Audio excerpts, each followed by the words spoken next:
All right, we are following this today. People are getting severe stomach problems that feel a lot like food poisoning, and now doctors are sending out a warning. It is beginning to spread here in Tennessee. WSMV's Amber Jans joins us now with what we need to be on the lookout for here. That's right. Well, the CDC sent out a warning about cyclosporiasis, and the parasite-induced illness has already been spotted in 17 states, including here in Tennessee.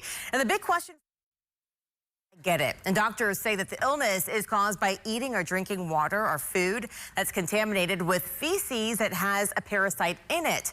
And while it's not usually life-threatening, it does typically cause stomach cramping, watery diarrhea, or even explosive bowel movements. We spoke with Dr. William Schaffner with Vanderbilt Hospital. He says the illness feels very similar to food poisoning, but there are ways to protect yourself. So a little microscopic bit of poop might have gotten on the veggies. And of course, that's why in order for prevention, we talk a lot about washing hands all the time and washing off those fruits and vegetables before we cook them in running water when we get them home.